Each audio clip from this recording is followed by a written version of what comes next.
Hey, everybody. Welcome to A Late Show. I'm your host, Stephen Colbert. You know, when I saw the events at the Capitol last Wednesday, I was more upset than I can ever remember. I think I said so on air. And a lot of people have said to me since, what about 9/11, Stephen? Well, yeah, that is the most horrible day in America's history. But I want to point out, no Americans were cheering for the terrorists back then.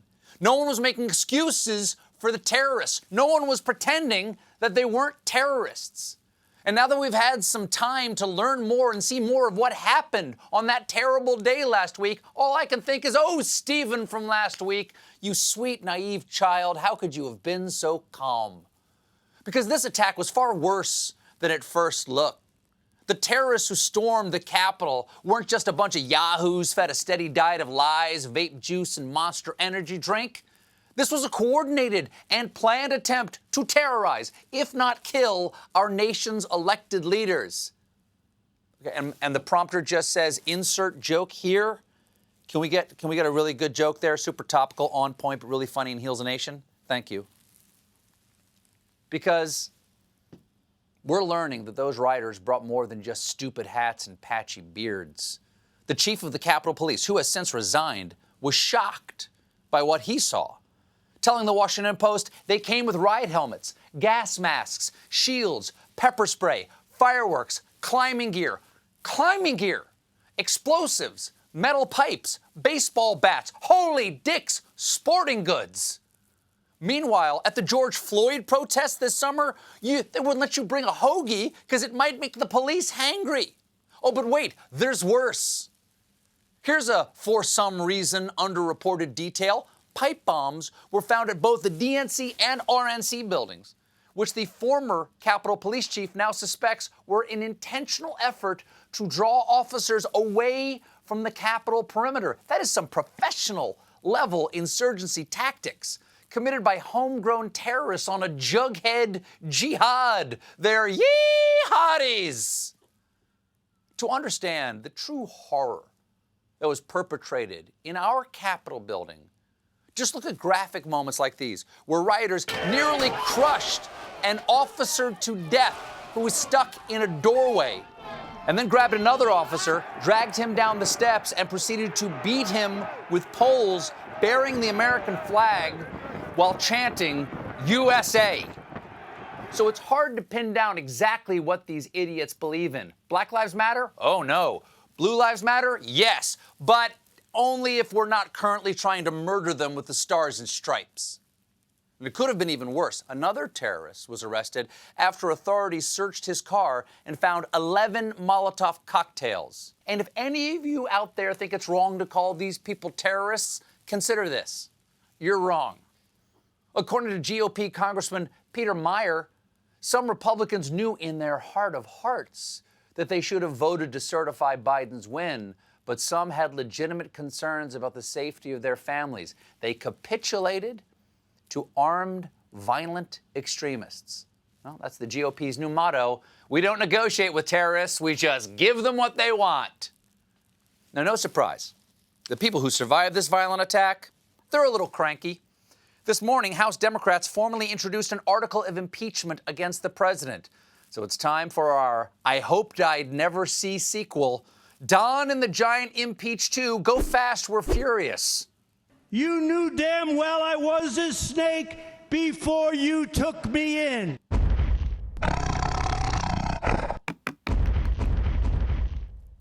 Now, some people are saying, why bother? He's only got 9 days left in office.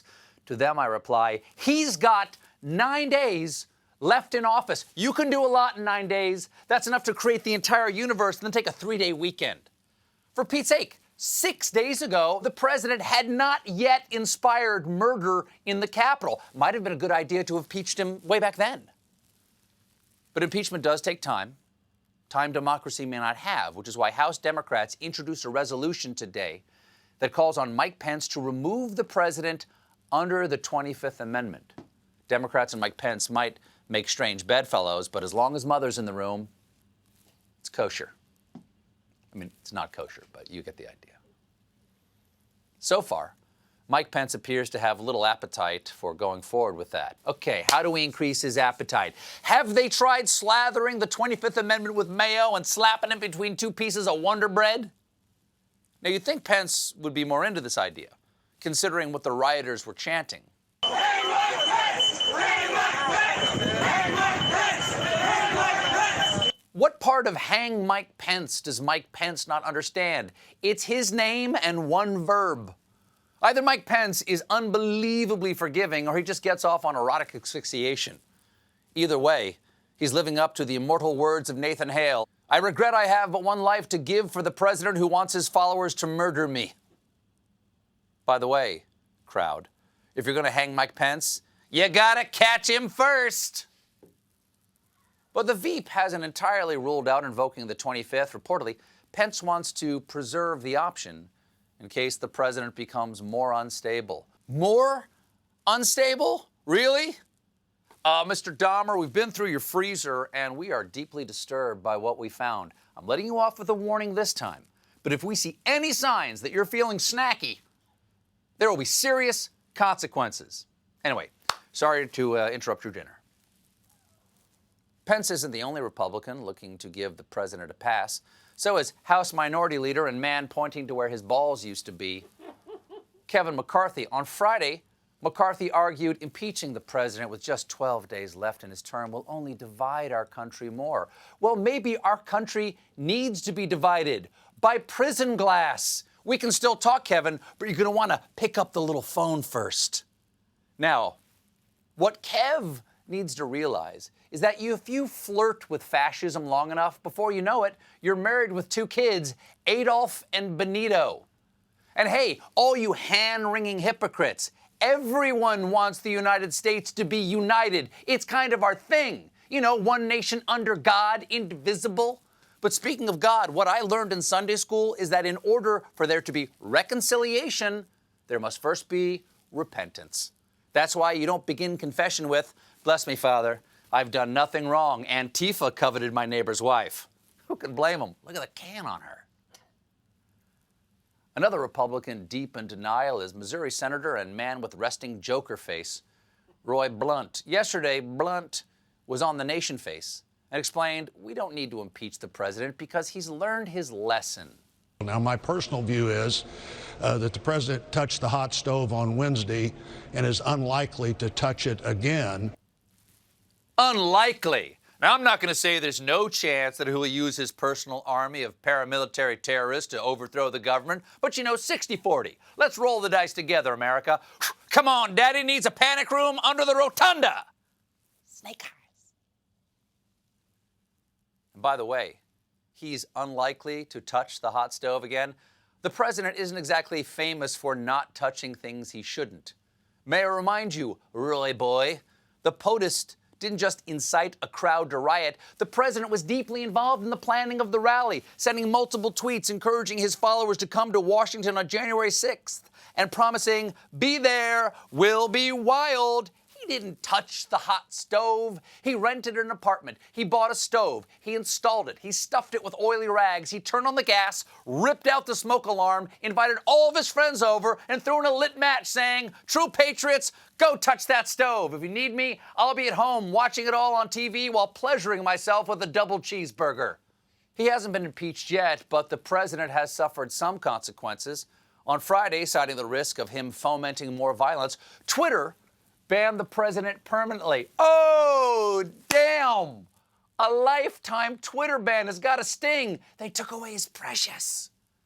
According to a senior administration official, when he found out, the president went ballistic.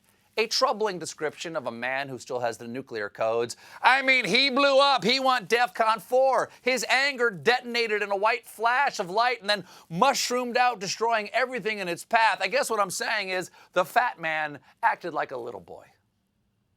Then the president went into full weasel mode. First, he tried to tweet from the official @POTUS account, but Twitter swiftly deleted those tweets. So he slithered over to the official Twitter account for the president's campaign, but his campaign's Twitter account was then suspended. Now he's just getting Kayleigh McEnany to write his tweets on poster board and hold them out by the underpass.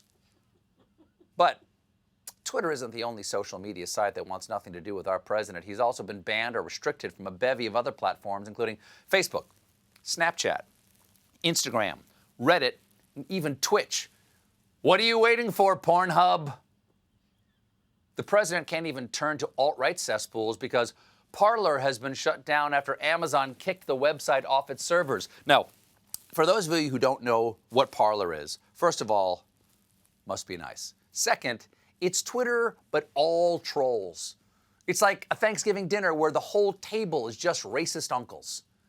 In addition to its website being taken down, Parler also suffered a blow the previous day when Apple and Google removed the Parler app from their app stores, which led to a certain chip off the old turd to complain about a left-wing conspiracy. Does anyone think it's a total coincidence that literally the day that Twitter bans the President of the United States permanently from their platform, that Apple, really, it's not just the App Store, but that Apple wants to ban Parler? No! No one thinks that's a coincidence. After a murderous attempted coup egged on by the president and his followers on social media shut him down. It's not a coincidence, it's a consequence. I know it's hard for you to recognize it because you've never faced one before. So, after being shut out of every social media app, the president has now suggested building his own platform. I don't know if that's a great idea. The president has a really hard time with platforms. But it's not just social media that wants to unfriend the president. In the wake of Wednesday's presidentially sanctioned terror attack, the organizers of the PGA Championship canceled plans to hold the event at the president's Bedminster, New Jersey golf club in 2022. Oh, that's gotta hurt. I mean, the president loves golf more than he's loved any of his wives. It's way easier to cheat on, and you rarely end up with an accidental Eric. A spokesman said it's become clear that conducting the PGA Championship at the president's Bedminster golf course would be detrimental to the PGA of America brand. So up till now, the PGA thought Trump was fine for their brand. I guess that explains their 2016 promotional slogan, the PGA, grab 'em by the putter. We've got a great show for you tonight. Chris Rock is here. Stick around.